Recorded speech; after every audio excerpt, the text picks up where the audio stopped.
ഈ പ്രഭാതത്തിലെ പ്രാർത്ഥനയ്ക്ക് വേണ്ടി സന്തോഷത്തോടെ ഒരുങ്ങിയ എല്ലാ പ്രിയപ്പെട്ട ക്രിസ്തുവിൽ വന്ദനം അറിയിക്കുന്നു.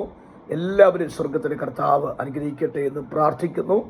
ഈ ദിവസം നമുക്ക് ഒരിക്കൽ പോലും മറക്കുവാൻ കഴിയാത്ത ഒരു അനുഗ്രഹിക്കപ്പെട്ട മാസമാക്കിയ ദൈവം തീർക്കട്ടെ എന്ന് കൂടെ ഞാൻ ദൈവസന്നിധി പ്രാർത്ഥിച്ചുകൊണ്ട് നാം ഇന്ന് വായിച്ച സങ്കീർത്തനം നിരവധി ദൂതുകളെടുത്ത് നമുക്ക് സന്തോഷിക്കുവാൻ തക്കവണ്ണം പറ്റുന്ന സങ്കീർത്തനം തന്നെയാണ്.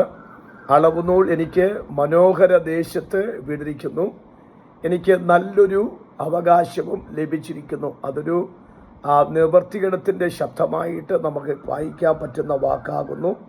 ദൈവം എൻ്റെ ഓഹരിയെ ഒക്കെയും പാലിക്കുന്നു എന്ന വചനങ്ങളൊക്കെ നമുക്കിന്ന് രാവിലെ എടുത്ത് ധ്യാനിച്ച് ആരാധിക്കാനും നന്ദി പറയാനും പറ്റുന്ന വാക്യം തന്നെയാണ്. എന്നാൽ ഇന്ന് ഈ 1-ാം തീയതി ആയതുകൊണ്ട് പ്രത്യേകിച്ച് നമ്മൾ ഈ 5 മണി പ്രാർത്ഥന ആരംഭിച്ച് തന്നെ ഒരു മാസത്തിൻ്റെ ആരംഭത്തിലാണ്. അത് ഒരു പ്രോമിസ് വേഡ് അല്ലെങ്കിൽ വാഗ്ദത്ത വചനം ലഭിക്കുവാൻ കരുതി തന്നെയാണ് നമ്മൾ ഈ പ്രഭാതത്തിൻ്റെ പ്രാർത്ഥന ആരംഭിച്ചത്. പക്ഷേ അത് ഇത്രയും നാൾ വളരെ സന്തോഷത്തോടെ നീണ്ടുപോകുവാനും ദൈവത്തിൻ്റെ പരിശുദ്ധാത്മാവ് സഹായിച്ചു.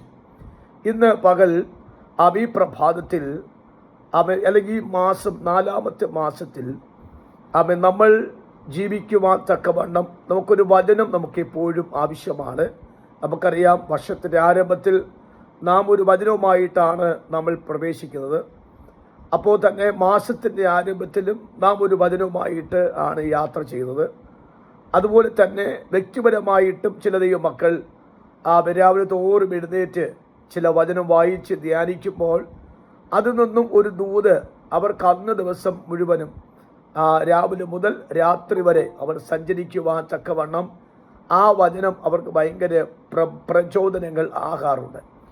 ആ വചനത്തിൽ കൂടിയാണ് പലപ്പോഴും അവർ സഞ്ചരിക്കുന്ന മേഖല. അങ്ങനെ വചനത്തിനാണ് ഭയങ്കര ശക്തി. നമുക്കറിയാം, കർത്താവ് നീ എന്നെ ആലോചനയായി നടത്തും, അല്ലേ, പിന്നേറ്റതിൽ മഹത്വത്തിലേക്ക് എന്നെ കൈക്കൊള്ളുന്ന വാക്കാണ്. അപ്പോൾ നമുക്ക് ലഭിക്കുന്ന ആലോചന കർത്താവിൻ്റെ വചനത്തിൽ നിന്നാണ്. 1 രാജാക്കളുടെ പുസ്തകം 1-ാമത്തെ 12-ാമത്തെ വാക്യം വായിക്കുമ്പോൾ, ആകയാൽ വരിക, നിന്റെ ജീവനെയും നിന്റെ മകനായ ശലോമൻ്റെ ജീവൻ രക്ഷിക്കേണ്ടതിന് ഞാൻ നിനക്ക് ആലോചന പറഞ്ഞു തരാമെന്നൊരു വാക്കുണ്ട്. എന്ന് പറഞ്ഞാൽ ഇന്നും ഈ 2026 ഈ ഏപ്രിൽ മാസം 1 വരെ ഉള്ള നമ്മുടെ ലിസ്റ്റ് എടുത്താൽ, നമ്മുടെ ഓരോ മേഖല ചിന്തിച്ചു കഴിഞ്ഞാൽ, നാം മരിക്കാതിരിക്കേണ്ടതിന് അല്ലെങ്കിൽ നാം ജീവിച്ചിരിക്കുന്നത് തന്നെ കർത്താവിൻ്റെ വചനത്തിൻ്റെ ആലോചന ആയതുകൊണ്ട് നമുക്കതിലെപ്പോഴും നന്ദി പറയാൻ നാം കടപ്പെട്ടവരാണ്. ഇന്ന് രാവിലെ നമുക്ക് ഒരു വാഗ്ദത്ത വചനം, ഞാൻ പറഞ്ഞല്ലോ, ഇന്നലെ എൻ്റെ ഹൃദയത്തിനകത്ത് പെട്ടെന്ന് ഞാൻ പ്രാർത്ഥിച്ചും ദൈവസന്നിധിയിൽ വളരെയധികം ഒരുക്കത്തോടെ ദൈവം എപ്പോഴാണ് ഒരു വിത്തിട്ടതെന്ന് എനിക്കറിയത്തില്ല. അപ്പോൾ അതുകൊണ്ട് വിത്തിടാൻ തക്കവണ്ണം ഞാൻ എപ്പോഴും മനസ്സും എൻ്റെ ആത്മ ഒരുക്കമായിരുന്നു. അത് ഇന്നലെ എനിക്ക് ആ ഭാഗം തന്നതുകൊണ്ട് ഈ മാസം നമുക്ക് ഒരു വാഗ്ദത്ത വചനം ദൈവം എന്നോട് ഹൃദയത്തിൽ കേൾപ്പിച്ച വാക്കിതാകുന്നു. ഏതൊക്കെ ദൈവശബ്ദം കേട്ടോ ആ കേട്ടത് മൊത്തം കാണിക്കുന്ന ഒരു മാസമെന്നാണ് ദൈവാത്മാവ് എന്നോട് സംസാരിപ്പാടിയാക്കിയത്. കേട്ടത് കാണിക്കുന്ന മാസം, അല്ലെങ്കിൽ ഹേർഡ് ആൻഡ് സാ എന്ന വാക്കാണ് അത്. ഇന്ന് രാവിലെ സമയം അതിന് ഉപയോഗഫലമായിട്ട് ഒരു വാക്യം യെശയ്യാപ്രവാചകന്റെ പുസ്തകം 48-ാമത്തെ അധ്യായത്തിൻ്റെ 6-ാമത്തെ വാക്യം, ഐസയ്യ 48:6, 48-ന്റെ 6-ാമത്തെ വാക്യമാണ്. നമുക്ക് ഇന്ന് രാവിലെ വാഗ്ദത്ത വചനം ആയിട്ട് ആരംഭിക്കുകയാണ്. ഈ മാസം മുഴുവനും ഈ വാക്യവുമായിട്ട് ബന്ധപ്പെട്ടായിരിക്കും ദൈവത്തിൻ്റെ വെളിപ്പാടുകൾ ദൈവാത്മ തരുന്നത്. അതുകൊണ്ട് കഴിയുന്നിടത്തോളം ഒരു കൂട്ടായ്മ പോലും മുടങ്ങാതിരുന്നാൽ ഈ വചനത്തിന് ഓരോ പൊരുളുകൾ നമുക്ക് ലഭിക്കും. പ്ലീസ് വായിക്കാമല്ലോ. അതി സ്തോത്രം വായിച്ച്. ഇപ്പോൾ എല്ലാം കണ്ടുകൊള്ളുക, നിങ്ങൾ തന്നെ അത് പ്രസ്താവിക്കില്ലയോ? ഇന്നു മുതൽ ഞാൻ പുതിയത് നീ അറിയാതെ മറഞ്ഞിരിക്കുന്നത് തന്നെ നിന്നെ കേൾപ്പിക്കുന്നു. നീ മറഞ്ഞിരിക്കുന്നത് തന്നെ നിന്നെ കേൾപ്പിക്കുന്നു. കേട്ടത് കർത്താവ് കാണിക്കുകയും കേൾപ്പിച്ചതിനെ കുറിച്ചൊരു ബോധ്യം തന്ന് ദൈവം ബലപ്പെടുത്തുന്ന ഒരു മാസമാണ്. സ്തോത്രം. ഫോർ ദ മൈസെൽഫ് എന്നാണ്. ഞാൻ എന്ത് കണ്ടുവോ കേട്ടുവോ ആ കേട്ടത് മൊത്തം ദൈവം എന്നെ നേരിട്ട് കാണിക്കുന്ന ഒരു മാസമാണ്. എന്ന് പറഞ്ഞാൽ കരഞ്ഞവർക്കും ഉപവസിച്ചവർക്കും പ്രാർത്ഥിച്ചവർക്കും പ്രതീക്ഷിച്ചവർക്കും വളരെയധികം ദൈവസന്നിധിയിൽ താഴെ ഇരുന്ന് ദൈവസന്നിധി ഇരുന്നവർക്ക് മാത്രമേ ആ ഇരുന്നവരെ മാത്രം കാണിക്കുന്ന ഒരു മാസം. അപ്പോൾ അതുമായിട്ട് ബന്ധപ്പെട്ടുള്ള ദൈവിക ചിന്തകൾ നാം ഇന്ന് രാവിലെ സമയം 1-2 വചനം മാത്രമേ ഞാൻ അതുമായിട്ട് ബന്ധപ്പെട്ട് ധൈര്യപ്പെടുത്താൻ ആഗ്രഹിക്കുന്നുള്ളൂ. ബാക്കി ഭാഗം തുറമുള്ള ദിവസങ്ങൾ നമുക്കത് ചിന്തിച്ച് വെളിപ്പാടെടുക്കാൻ പറ്റും. ഒന്നുകൂടി ഞാൻ ആവർത്തിച്ച് പറയാം. എന്തിനെക്കുറിച്ച് ദൈവം നമ്മോട് കേൾപ്പിച്ചുവോ, ദൂത് കേൾപ്പിച്ചുവോ, നമുക്ക് ഏതെല്ലാം വെളിപ്പാടുകൾ ദൈവം തന്നുവോ, ഏതെല്ലാം നിയോഗങ്ങൾ ഇൻസ്പിറേഷൻസ് നമുക്കകത്ത് തന്നുവോ, ഏതെല്ലാം വിഷയവുമായിട്ട് ബന്ധപ്പെട്ട് നമുക്ക് വരണമെന്ന് ആഗ്രഹിച്ചുവോ, അത് മുഴുവനും പരസ്യമായി നമ്മെ കാണിപ്പിച്ച് ഇതാണ് നിന്റെ വാഗ്ദത്തം, ഇതാണ് നിന്റെ പദവി, ഇതാണ് നിന്റെ ജീവിതം, ഇതിൽ കൂടി വേണം നീ സഞ്ചരിക്കേണ്ടത് എന്ന് കാണിപ്പിക്കുകയും കാണിപ്പിച്ച വിഷയത്തെ നമ്മുടെ കയ്യിലോട്ട് തന്ന് നമ്മെ അനുഗ്രഹമായി സഞ്ചരിപ്പിക്കുന്ന ഒരു മാസമാക്കി പരിശുദ്ധനായ ദൈവം തീർക്കുമെന്ന് ഞാൻ ആത്മാവിൽ കണ്ടുകൊണ്ട് ദൈവമക്കൾക്ക് ആ വെളിപ്പാടിനെ കൈമാറ്റം ചെയ്യുന്നു. സ്തോത്രം. അതേ വാക്ക് തന്നെ 46-ാം അധ്യായം 10-ാമത്തെ വാക്യം, യെശയ്യാ പ്രവാചക പുസ്തകം 46-ാം അധ്യായത്തിന്റെ 10-ാമത്തെ വാക്യം കൂടെ വായിച്ചാണ് പ്ലീസ്.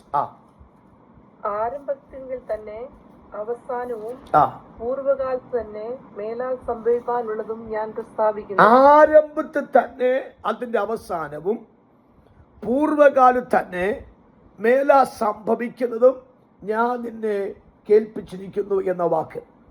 അപ്പോൾ സ്വർഗത്തിലെ കർത്താവ് പറയുന്നു, അവയെ സംഭവിക്കാൻ പോകുന്നതിനെ കുറിച്ച് ഞാൻ മുന്നമേ ആ വിഷയത്തെ നിന്നെ കേൾപ്പിച്ചിട്ടുണ്ട്, അത് കാണിപ്പിച്ചിട്ടുണ്ട്, അതിനെപ്പറ്റി മനസ്സിലാക്കി തന്നിട്ടുണ്ട്. പക്ഷെ അത് എന്തായി തീരുമെന്ന് ഒരു പിടുത്തമില്ലാത്ത ഒരു അന്തരീക്ഷമായിരുന്നു. പക്ഷെ ആരംഭത്തിൽ തന്നെ അതിൻ്റെ അവസാനം ദൈവം നമ്മെ കാണിച്ച വിഷയം, ഒന്നാമത്തെ വിഷയം മുതൽ അതിൻ്റെ അവസാന ഫുൾ സ്റ്റോപ്പിടുന്ന വിഷയം വരെ ദൈവം നമ്മോട് കാണിച്ചിട്ടുണ്ട്. ആ കാണിച്ച വിഷയത്തെ ദൈവം അവസാനം വരെയും എത്തിക്കാത്തക്കവണ്ണ നിലയിൽ ദൈവം ഈ ദിവസങ്ങളിൽ നമ്മോട് ഇടപെടുന്ന മേഖലയാണ്. എന്ന് പറഞ്ഞാൽ നമുക്ക് ടെൻഷൻ ഇല്ലാത്ത, വളരെ റിഫ്രഷായ, വളരെ തൃപ്തികരമായി പ്രാർത്ഥിക്കാനും വളരെ തൃപ്തികരമായി ആരാധിക്കാനും വളരെ തൃപ്തികരമായി ദൈവത്തിൻ്റെ അടുക്കൽ ജീവിക്കുവാനുമുള്ള ഒരു മാസമാക്കി ദൈവത്തിൻ്റെ ആത്മാവ് തീർക്കും. ഞാനൊരു കാര്യം കൂടി പറയാം. ഈ പലപ്പോഴും പലർക്കും ഭയങ്കര ക്ഷീണമാണ്, ഭയങ്കര അസ്വസ്ഥതയാണ്. എന്ന് പറഞ്ഞാൽ ഈ ടെൻഷൻ വന്ന് കയറുമ്പോൾ എന്തായി തീരും, എവിടെ പോയി നിൽക്കും, എങ്ങനെ ആയിത്തീരും എന്ന ചില ചോദ്യങ്ങൾ ഇട്ട് ആൻസർ കണ്ടുപിടിക്കാൻ കഴിയാത്ത ഒത്തിരി അന്തരീക്ഷം വരും. അത് മനസ്സിനെ വല്ലാതെ ക്ഷീണിപ്പിച്ചിട്ട്, മനസ്സിനെ വല്ലാതെ അസ്വസ്ഥപ്പെടുത്തിയിട്ട്, പ്രായം കുറവാണെങ്കിലും ആ വ്യക്തിയുടെ മുഖത്ത് പ്രായം കൂട്ടി അത് കാണിക്കത്തക്ക രീതിയിൽ സ്കിന്ന് മൊത്തം ചുളിവാകുന്നു. തല മൊത്തം ടെൻഷനായി പലപ്പോഴും നമ്മുടെ തലമുടികളൊക്കെയും മറ്റ് കളറിലേക്ക് മാറുന്നു, രൂപം മാറുന്നു, ഭാവം മാറുന്നു. ഇതെല്ലാം ഒത്തിരി ടെൻഷൻ വന്ന് കയറുമ്പോൾ സംഭവിക്കുന്ന മേഖലയാണ്. പക്ഷെ പരിശുദ്ധാത്മാ പറഞ്ഞ വാക്കാകുന്നു, നിന്റെ അസ്ഥികളെ മുഴുവനും ഇളമ്പുല്ല് പോലെ തടിക്കത്തക്കവണ്ണം, യുവത്വത്തെ മടക്കി വരുത്തത്തക്കവണ്ണം നീ കേട്ട വിഷയത്തെ, ഏതെല്ലാം വിഷയത്തെ ദൈവാത്മാവ് കേൾപ്പിച്ചുവോ ആ കേൾപ്പിച്ച വിഷയം അതിൻ്റെ കണ്ണാലെ കാണുമ്പോഴാണ് നമ്മുടെ ആരോഗ്യവും ആയുസ്സും ദൈവം മടക്കി വരുത്തി ദൈവം നമ്മെ ബലപ്പെടുത്തി സഞ്ചരിപ്പിക്കുമാറാക്കുന്ന ദിവസങ്ങൾ. മനസ്സിലായവരെന്ന് സ്തോത്രം ചെയ്യാമോ? കരമുയർത്തി. അപ്പോൾ ദൈവം നമ്മുടെ ഹൃദയത്തിനകത്തോട് വളരെ ഗൗരവം സംസാരിക്കുന്നു. കേട്ടിട്ട് വിടുന്ന ദൈവമല്ല, അത് കാണിപ്പിക്കുന്ന ദൈവമാണ് എന്നുള്ള കാര്യം കൂടി ഞാൻ പരിശുദ്ധാത്മാ പറയുന്നു. ഇനി ആ വാക്യത്തിൽ വരാം. യെശയ്യാ പ്രവാചക പുസ്തകം 45-ാമത്തെ അധ്യായം 3-ാമത്തെ വാക്യം. യെശയ്യാ പ്രവാചക പുസ്തകം 45-ന്റെ 3-ാമത്തെ വാക്യം. യെശയ്യാവ് 45 3-ാമത്തെ വാക്യം കൂടെ. ഐശയ്യാ 45:3. യഹോവ ഇസ്രായേലിന്റെ ദൈവം തന്നെ എന്ന് നീ അറിയേണ്ടതിന് ഞാൻ നിനക്ക് ഇരുട്ടിലെ നിക്ഷേപങ്ങളും മറുവിടങ്ങളിലെ ഗുപ്തനിധികളും തരും. ആർത്ത് വാക്യം വായിച്ചു. പോയി. ഓക്കെ, മതി. അപ്പോൾ ഞാൻ നിനക്ക് വേണ്ടി മറഞ്ഞിരിക്കുന്ന ഒരു കാര്യം, നിന്റെ കണ്ണിൽ നിന്റെ ബുദ്ധിയിൽ മറച്ചു വെച്ച കാര്യമുണ്ട്. ആ മറച്ചു വെച്ച കാര്യത്തെ ഞാൻ നിന്നെ കാണിപ്പിച്ച് നിനക്ക് സന്തോഷിപ്പിച്ച് നിന്നെ ആനന്ദമാക്കി തീർക്കുന്ന ദിവസമാണ് സ്തോത്രം. എന്ന് പറഞ്ഞാൽ രണ്ടാമത്തെ വാക്യം വായിക്കുമ്പോൾ, ഞാൻ നിനക്ക് മുമ്പായി പോയി ദുർഘടങ്ങളെ നിരപ്പാക്കുകയും താമ്ര കഥകളെ ദൈവം കണ്ണിച്ച് ഇരുമ്പോടാമ്പലുകളെ പൊട്ടിച്ചു മാറ്റിയിട്ട് ഞാൻ നിനക്ക് വേണ്ടി മറച്ചു വെച്ച ഇരുട്ട് നിക്ഷേപത്തെ, മറഞ്ഞിരിക്കുന്ന മറുപടികളെ, ഗുപ്തനിധികളെ ഞാൻ നിന്നെ കാണിപ്പിക്കുന്ന ദിവസമാണ്. കരമുയർത്തി സ്തോത്രം ചെയ്യാമോ? ഒരിക്കൽ പോലും കാണിപ്പിക്കത്തില്ല എന്നും ഒരിക്കൽ നീ കാണാൻ സാധ്യതയില്ലെന്നും നീ ഒരിക്കൽ പോലും ആ മേഘം സഞ്ചരിക്കാൻ അനുവദിക്കില്ല എന്നും സാത്താനും മനുഷ്യനും ഒരുപോലെ വാദിച്ച് നമ്മുടെ ആയുസ്സിനെ വെട്ടിക്കുറച്ച് ഒരു ദിവസം പോലും ഇവൻ ജീവിക്കരുത് എന്ന് പറഞ്ഞ് വാദിച്ച സ്ഥാനത്ത് നിന്നും തമ്പുരാൻ പറഞ്ഞു, ഞാൻ നിനക്ക് വേണ്ടി ആത്മാവ് ഇടപെടുന്നു. ഞാൻ നിനക്ക് വേണ്ടി നിന്റെ മുമ്പിൽ കൂടി സഞ്ചരിച്ചിട്ട് സകല ദുർഘടങ്ങളെയും, സകല ഇരുമ്പോടാമലുകളെയും, സകല താമ്ര കഥകളെയും ഞാൻ നിനക്ക് വേണ്ടി തകർത്തിട്ട് നിന്നെ എന്റെ പുറകെ നടക്കുമാറാക്കിയിട്ട് ഞാൻ നിനക്ക് വേണ്ടി മറച്ചു വെച്ച ചില ഉയർച്ചയുടെ പടവുകൾ, ഞാൻ നിനക്ക് വേണ്ടി മറച്ചു വെച്ച രഹസ്യമ ഉയർച്ചകൾ ഞാൻ നിന്നെ കാണിപ്പിച്ച് അത് സഫലമാക്കി ഞാൻ നിന്നെ തീർക്കുന്ന ഒരു ദിവസമെന്ന് ഈ രാവിലെ പരിശുദ്ധാത്മാവ് സംസാരിക്കുകയാണ്.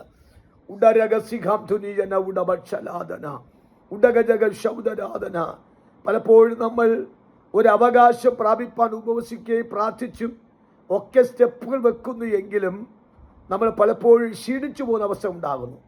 നമ്മൾ പലപ്പോഴും വാടും, ഇനി മടുത്തു, ലൈഫ് മടുത്തു, മരിച്ചാൽ മതി എന്ന് നാം തന്നെ പലപ്പോഴും സ്വാഭാവികമായി ചിന്തിക്കുന്ന ദിവസമുണ്ടാകും. പക്ഷെ കർത്താവ് വാക്കാണ്, എൻ്റെ ജനത്തിൻ്റെ ആയുസ്സിനെ വൃക്ഷത്തിൻ്റെ ആയുസ് പോലെ ആക്കുമെന്നാണ്. മറക്കരുത്, ഞാൻ ആവർത്തിക്കാം, എൻ്റെ ജനത്തിൻ്റെ ആയുസ്സിനെ ഞാൻ വൃക്ഷത്തിൻ്റെ ആയുസ് പോലെ ആക്കുമെന്നാണ്.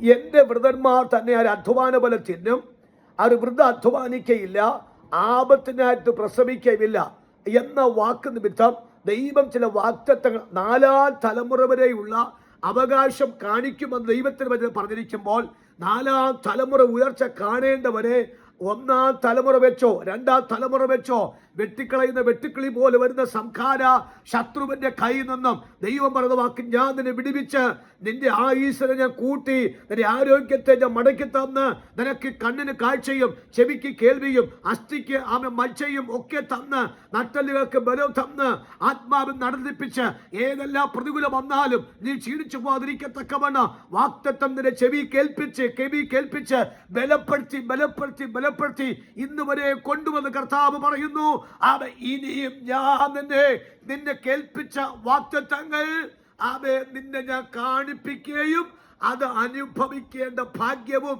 ഞാൻ നിനക്ക് തരുമെന്ന് പരിശുദ്ധാത്മാവ് ഇന്ന് രാവിലെ ഈ വരുന്ന വെളിപ്പാടിനെ സംസാരിക്കുന്നു. ആ ദൂതിനെ ഹൃദയം തുറന്ന് സ്വീകരിക്കണം. ദൈവാത്മാവ് ഇന്ന് രാവിലെ നമ്മൾ സംസാരിക്കുന്ന വെളിപ്പാടാണ്. ഓരോ സെക്കൻഡുകളും ആ വാഗ്ദത്തം നമുക്ക് നിറവേറാൻ പോകുന്ന ദിവസങ്ങളാണ്. റോമാലേഖനം 10-ാം അധ്യായം 17-ാമത്തെ വാക്യം കൂടി ഒന്ന് വായിച്ചിടാമോ? റോമാലേഖനം 10-ന്റെ 17-ാമത്തെ വാക്യം കൂടി പ്ലീസ്. വേഗത്തിൽ 10-ന്റെ 17-ാമത്തെ വാക്യം. ആകയാൽ വിശ്വാസം കേൾവിയാലും കേൾവി ക്രിസ്തുവിന്റെ വചനത്താലും വരുന്നു. നിന്നെ കേൾപ്പിച്ചു, വിശ്വാസത്തിന് ശബ്ദം കേൾപ്പിച്ചു. ഇന്നത് ഇന്ന മാസം ഇത്ര തീയതി അല്ലെ ഇന്ന കാലത്ത് ഞാൻ നിനക്ക് വേണ്ടി ഒരു കാര്യം ചെയ്തു തരാമെന്ന് ദൈവം കേൾപ്പിച്ചു. ആ കേട്ടതിനെ വിശ്വസിച്ചു. അതെങ്ങനെ വിശ്വസിച്ചു? ഒരു പൊട്ടിയെ പോലെ, ഒരു പൊട്ടനെ പോലെ തിരിച്ചൊരു ചോദ്യം മറുചോദ്യം ചോദിക്കാതെ അത് മുഴുവനും റിസീവ് ചെയ്തു. അത് മുഴുവനും അത് വലിച്ചെടുത്തു. ഒരു സ്പോഞ്ച് വെള്ളം വലിച്ചെടുക്കുന്ന പോലെ ആ വാഗ്ദത്തം മൊത്തം വിശ്വാസത്തെ വലിച്ചെടുത്തു. ആ വിശ്വാസത്തെ വലിച്ചെടുത്ത കാര്യം ദൈവാത്മാവിന് ഇഷ്ടപ്പെട്ടപ്പോൾ തമ്പുരാൻ പറയുന്നു, അത് കേൾവി മാത്രമാകില്ല, അത് നീ കാണാൻ പോകുകയാണ്. സ്തോത്രം, പ്രൈസ് ഗോഡ്. പറയുക മാത്രമല്ല, അത് ഞാൻ അതിനെ കേൾപ്പിക്കാൻ പോകുകയാണ്. സ്തോത്രം. ഞാൻ രണ്ട് കാര്യം കൂടി വേഗത്തിൽ പറഞ്ഞ് പ്രാർത്ഥിക്കാൻ ആഗ്രഹിക്കുന്നു. ഈ ഉൽപ്പത്തി പുസ്തകം 12-ാം അധ്യായത്തിൻ്റെ 2-ാമത്തെ വാക്യം നാം വായിച്ചു കഴിഞ്ഞാൽ, ഉൽപ്പത്തി പുസ്തകം 12-ാമത്തെ 2-ാമത്തെ വാക്യം വിശ്വാസികളുടെ പിതാവായ അബ്രഹാമിനോട് പറഞ്ഞു, ഞാൻ നിന്നെ വലിയൊരു ജാതിയാക്കും, നിന്റെ പേര് വലുതാക്കും, നീ അനുഗ്രഹമായി മാറും. ഈ വാഗ്ദത്തം അബ്രഹാം എന്ന ആത്മീക പിതാവിന് ലഭിക്കുമ്പോൾ തലമുറയില്ല, 75-ാമത്തെ വയസ്സ്, നിർജീവത്വമുള്ള ശരീരം, ഗർഭപാത്രം നിർജീവമായിരിക്കുന്നു. പക്ഷേ ദൈവാത്മാവ് പറയുന്ന വാക്കാകുന്നു, അവൻ ആശയ്ക്ക് വിരോധമായി ആശയോടെ വിശ്വസിച്ചു എന്ന് പറഞ്ഞാൽ ദൈവത്തിന് ഇതിനകത്തൊരു പ്രവർത്തിക്കാൻ കഴിയുമെന്ന് അവൻ വിശ്വസിച്ചു. അത് എങ്ങനെ? വിശ്വാസ കേൾവിയാലും കേൾവി ക്രിസ്തു വചനത്താലും. അപ്പൊ ആ വിശ്വാസത്തെ കേട്ടപ്പോൾ അബ്രഹാം ഒരു പൊട്ടനെ പോലെ വിശ്വസിച്ചു. 75 അല്ല 100 വയസ്സായാലും എന്റെ ദൈവം പറഞ്ഞ കാര്യം ദൈവം നിവർത്തിക്കും. ഞാൻ ഒന്നൊരു ആത്മാവിൽ പറയാം, നടക്കാൻ സാധ്യതയില്ല, ഒരിക്കലും സംഭവിക്കാൻ സാധ്യതയില്ല എന്ന് നമ്മൾ ചിന്തിച്ച ഇടത്തിനകത്ത് ആത്മാവ് കേൾപ്പിച്ച ദൂതുണ്ടല്ലോ, ആ ദൂതിന് ദൈവം ഈ ദിവസം നിവർത്തിക്കാൻ പോവുകയാണ്. അത് ഇമ്പോസിബിൾ എന്നറിയാം, അത് അസാധ്യമെന്നറിയാം. എന്റെ പണത്തിനോ എന്റെ കഴിവിനോ എന്റെ വിദ്യാഭ്യാസം കൊണ്ടോ അത് എന്റെ കുലം കൊണ്ടോ എന്റെ നന്മ എന്റെ അതേ പ്രാപ്തിയോ ശക്തിയോ സാമർഥ്യമോ കൊണ്ടോ വാക്ചാതുര്യം കൊണ്ടോ അത് നടക്കാൻ ഒട്ടും സാധ്യതയില്ല എനിക്ക് നല്ല ബോധ്യമാണ്. പക്ഷെ ആത്മാവിടപെടുന്നു. ആമേ, ഈ ദിവസങ്ങളിൽ ദൈവം സംസാരിച്ചതാണ് എന്ന് വിശ്വസിച്ചത് കൊണ്ട്, അത് കേട്ടത് കൊണ്ട്, അത് ദൈവം സംസാരിച്ചത് കേട്ടത് കൊണ്ട് അത് നിവർത്തിച്ചു തരുമെന്ന് എനിക്ക് ഉറപ്പായി. Praise God. അബ്രഹാമിനോട് ദൈവം 75-ാമത്തെ വയസ്സിൽ കേൾപ്പിച്ചു. ആ കേട്ട കാര്യം കണ്ടില്ല. വായിക്കാം. 18-ാം അധ്യായത്തിന്റെ 10-ാമത്തെ വാക്യം ആദ്യം വായിക്കണം. എന്നിട്ട് അതിന്റെ 14-ാമത്തെ വാക്യം. 18 ഉൽപ്പത്തി പുസ്തകം 18, 10 എന്നിട്ട് 14-ാമത്തെ വാക്യം. ഞാൻ നിന്റെ അടുക്കൽ മടങ്ങി വരും, അപ്പോൾ നിന്റെ ഭാര്യ സാറയ്ക്ക് ഒരു മകൻ ഉണ്ടാകുമെന്ന് അവൻ പറഞ്ഞു. 14-ാമത്തെ വാക്യം ആന്റി, 14-ാമത്തെ വാക്യം കൂടെ. യഹോവയാൽ കഴിയാത്ത കാര്യമുണ്ടോ? ഒരു ആണ്ട് കഴിഞ്ഞിട്ട് ഈ സമയമാകുമ്പോൾ ഞാൻ നിന്റെ അടുക്കൽ മടങ്ങി വരും, സാറായിക്ക് ഒരു മകൻ ഉണ്ടാകുമെന്ന് അരുളി ചെയ്തു. 12-ാം അധ്യായത്തിൽ 2-ാമത്തെ വാക്യത്തിൽ നീ വലിയൊരു ജാതിയായി മാറും, തലമുറയില്ല. അത് കേട്ടു പുള്ളി. 18-ാം അധ്യായം 10-ാമത്തെ വാക്യത്തിൽ ഒന്നുകൂടി കർത്താവിന്റെ ആത്മ ഉറപ്പിച്ചു. 14-ാമത്തെ വാക്യത്തിൽ പറയുന്നു, അത് കർശനമായി പറഞ്ഞു, മോനെ നീ കേട്ടതല്ല, നീ അത് കാണും. ഇന്ന് രാവിലെ എല്ലാവരും ചേർന്ന് പറഞ്ഞാട്ടെ, അൺമ്യൂട്ട് ചെയ്ത് പറഞ്ഞാട്ടെ, കേൾക്ക മാത്രമല്ല അത് കാണും, അത് അനുഭവിക്കും. പറഞ്ഞോ, കമണി പരിപാടി പറഞ്ഞാട്ടെ, അത് കാണും. അത് കേൾക്ക മാത്രമല്ല, അത് ഞാൻ കാണും, അത് ഞാൻ അനുഭവിക്കും. ഞാൻ കേൾക്ക മാത്രമല്ല, അത് ഞാൻ കാണും, അത് ഞാൻ അനുഭവിക്കും. 12-ാം അധ്യായത്തിൽ 2-ാമത്തെ വാക്യത്തിൽ ആമി കേട്ടു. 18-ാം അധ്യായത്തിൽ 10-ാമത്തെ വാക്യത്തിൽ ഒന്നുകൂടി ഉറപ്പിച്ചു കൊടുത്തു.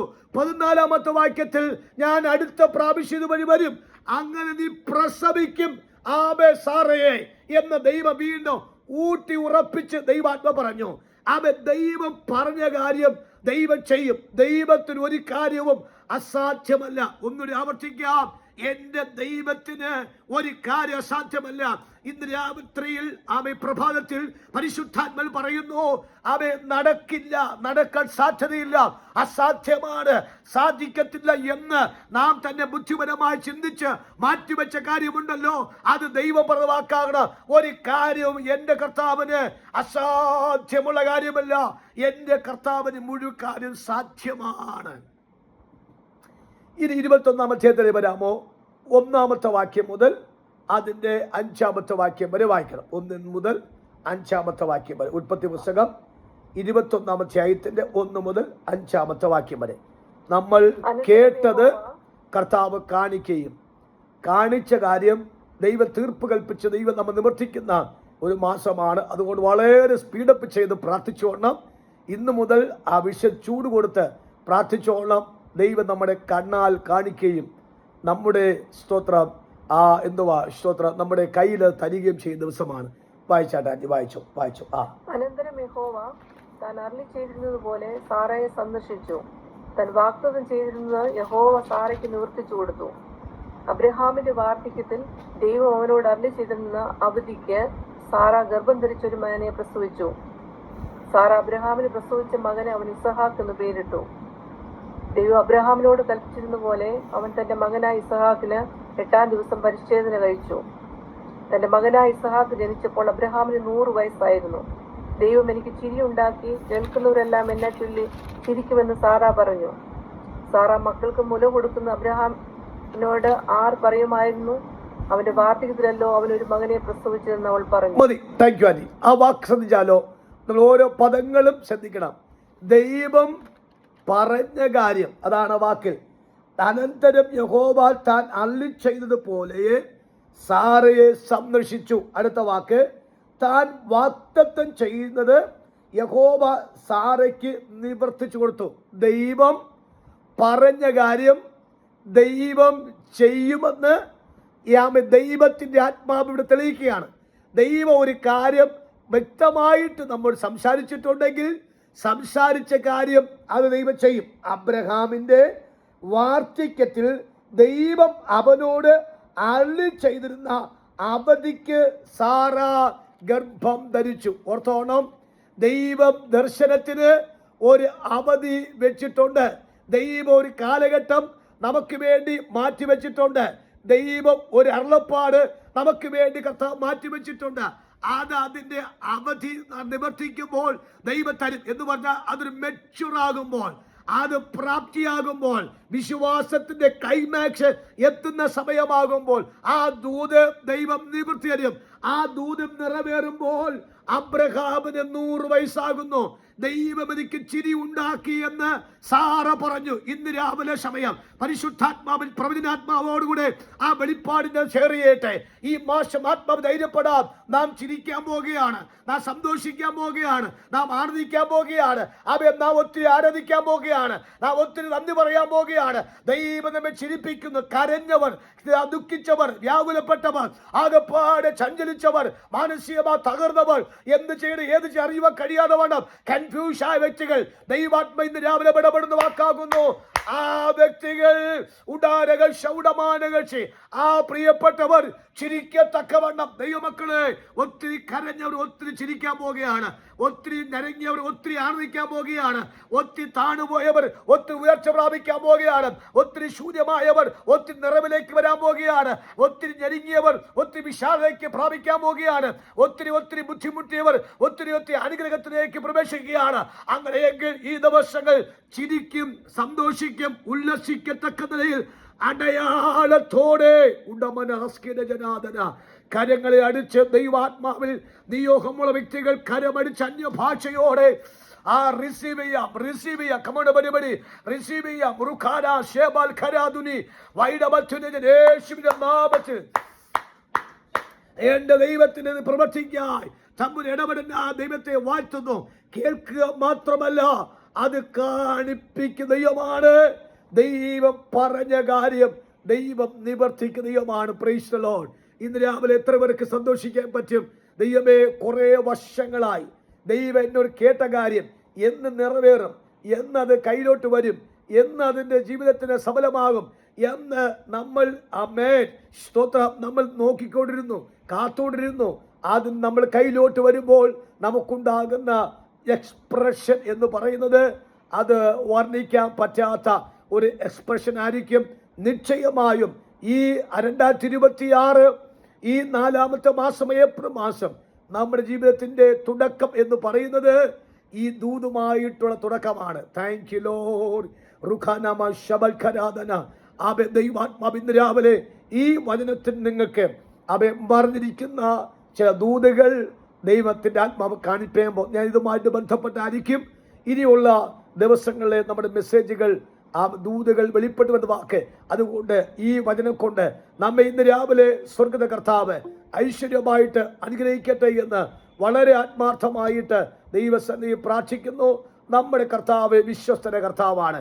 നമ്മുടെ കർത്താവ് ആർക്ക് കടക്കാൻ ദൈവമല്ല. അതുകൊണ്ട് ഈ മാസത്തെ വാഗ്ദത്ത വചനത്തെ ശിരസാലെ ഏറ്റെടുത്തുകൊണ്ട് നമുക്ക് പറയാം, ദൈവനെ കേൾപ്പിച്ചു, അബ്രഹാമിനോട് കേൾപ്പിച്ചു. ദൈവം കേൾപ്പിച്ച കാര്യത്തെ അബ്രഹാം കയ്യിലെടുത്തു, കണ്ടു.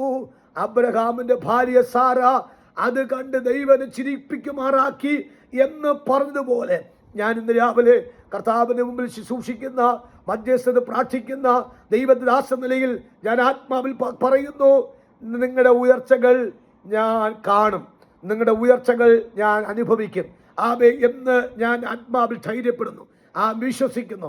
ആത്മാവിൽ പറയാം, നമ്മുടെ കർത്താവ് വിശ്വസ്തനായ